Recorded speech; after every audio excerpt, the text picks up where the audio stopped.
Be ready. 15 seconds.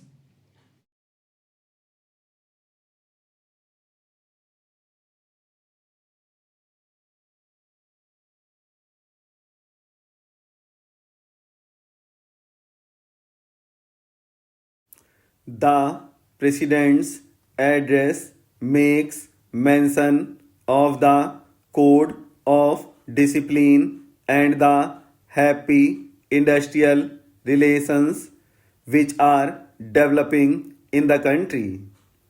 This code of discipline is a very good thing. But I am sorry to say that the success claimed for it has not come as yet. The employers in the country have not accepted this code of discipline in its spirit. They have not accepted it voluntarily. They have not shown by their conduct that they understand and appreciate the spirit of the code of discipline, and something will have to be done about it. The code of discipline can bring about better harmonious relations. It can bring about better industrial relations, and it can create conditions in which the industrial production in the country will go up by leaps and bounds.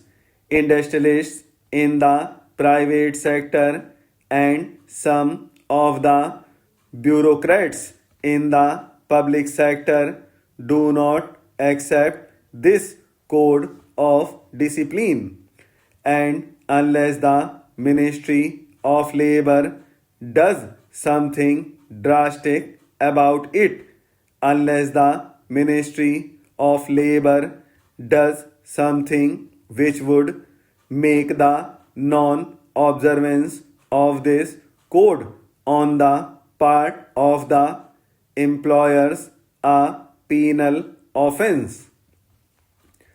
I am afraid the spirit of the code would be defeated.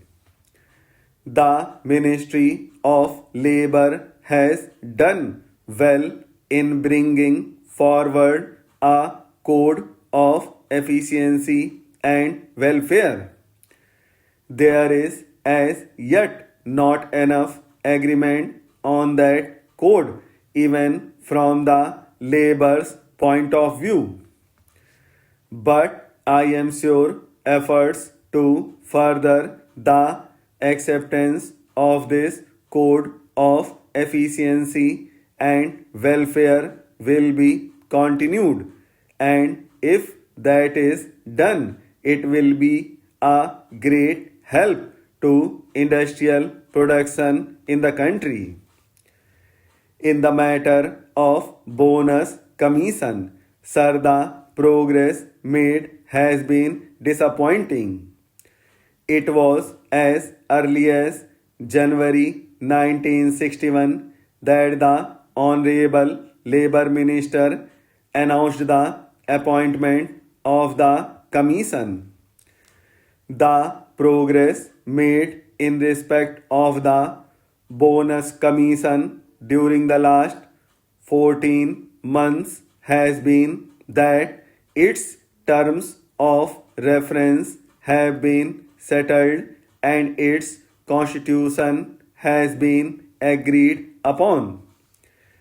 That I am afraid is very slow speed in the direction of the solution of a problem whose solution is so very important. The President has correctly mentioned the great objective of securing workers' participation in the management and the establishing of joint management councils. But the most important thing is that the gain or the profits should be shared by the toilers. A share of the produce of their toil should come back to those who toil. The acceptance of profit sharing is an old thing. It was accepted by those responsible for the industrial truce 14 years back. But we are yet to evolve a satisfactory formula. The full bench formula of the Labour Appellate Tribunal, repeatedly approved and endorsed by the orthodox judges of the Supreme Court, is no solution of the problem. It just denies the workers their due share in the profits. It was because of this peculiar situation that the need of appointment of the bonus commission was accepted by all parties.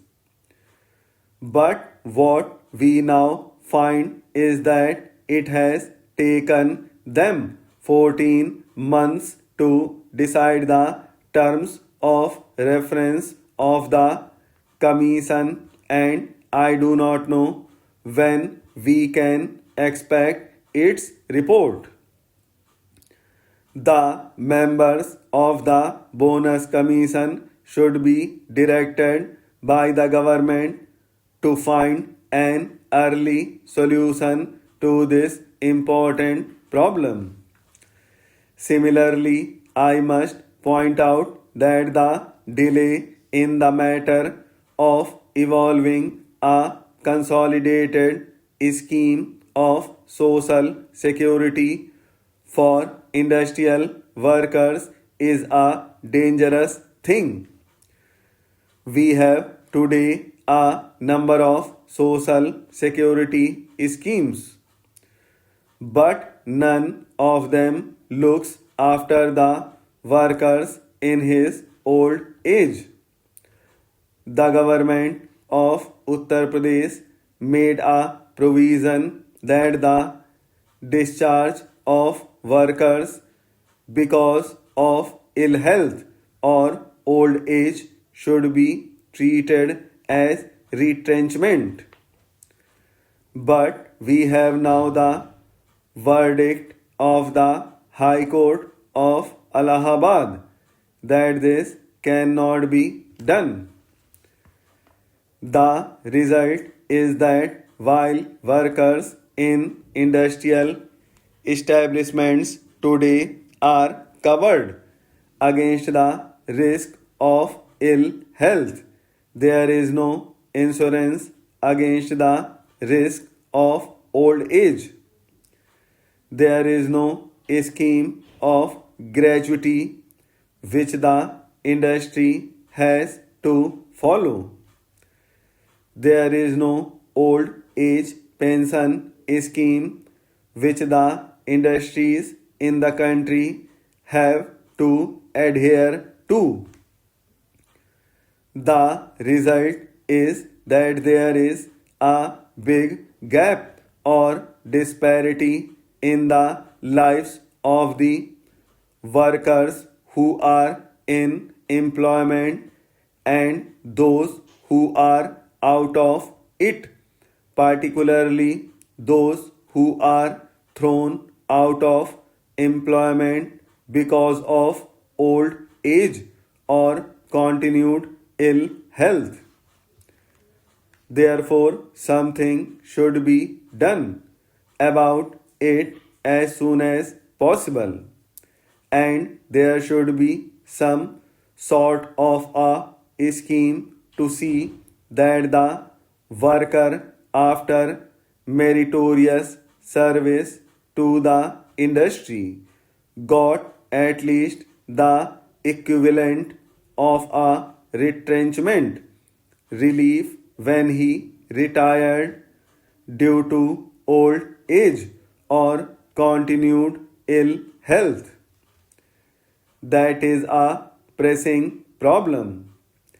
We know that in Kanpur, industrialists have adopted the practice of terminating the employment of workers merely by giving them 12 days notice.